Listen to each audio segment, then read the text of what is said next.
Hello everyone, কেমন আছো সবাই? আশা করছি সবাই খুব ভালো আছো। আমি রূপসা এসে গেছি একটা নতুন ভিডিও নিয়ে। বসে বসে খুব বোর হচ্ছিলাম, তাই ভাবলাম কিচেনে গিয়ে একটু এক্সপেরিমেন্ট করা যাক। ডিসাইড করলাম চিকেন অমলেট বানাবো। তো সেই মতো পেঁয়াজ, ক্যাপসিকাম এবং ধনেপাতা কুচি করে দুটো ডিম ফাটিয়ে একসাথে মিশিয়ে নিলাম।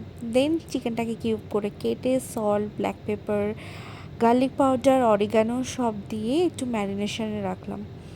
তারপর তাওয়া গরম করলাম এবং তাতে বাটার দিয়ে বাটারটাও একটু গরম হতে ছেড়ে দিলাম। হালকা মানে গ্যাসটা তখন সিম করে রাখতে হবে যাতে পুড়ে না যায়। দেন চিকেনটাকে দিলাম এবং চিকেনটা ভাজা ভাজা হয়ে গেলে তুলে নিলাম এবং তারপরে দিলাম হচ্ছে ডিমের ব্যাটারটা এবং তারপরে দিলাম চিকেনগুলোকে সাজিয়ে ওর মধ্যে এবং দিচ্ছিলাম হচ্ছে মেল্টেড চিজ বা লিকুইড চিজ যেটার বলে। তো এটা দেওয়ার পর আমার না একটা প্রবলেম আছে, আমি না ঠিকমতো অমলেটটা ঠিক করতে পারি না, মানে অমলেটের যে ভাজটা হয় না সেটা ঠিক করতে পারি না এবং তার ফলস্বরূপ এই যে এটা ঘেটে পুরো। তো জানি না তখনও খেতে কেমন হয়েছিল, বাট যখন টেস্ট করলাম ইজ টু গুড, মানে যেমনি জুসি তেমনি চিজি হয়েছিল, বেশ ভালো হয়েছিল।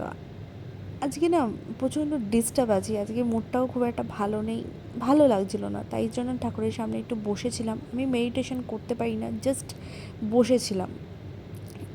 বাড়িতে একা ছিলাম, কিছু করা ছিল না, যার জন্য আয়নার সামনে দাঁড়িয়ে দাঁড়িয়ে এরকম ঢং করছিলাম। আর এই আর কি করতে করতে 10:30 বেজে গেছে এবং মিস্টার মন্ডল বাড়ি চলে এসছে।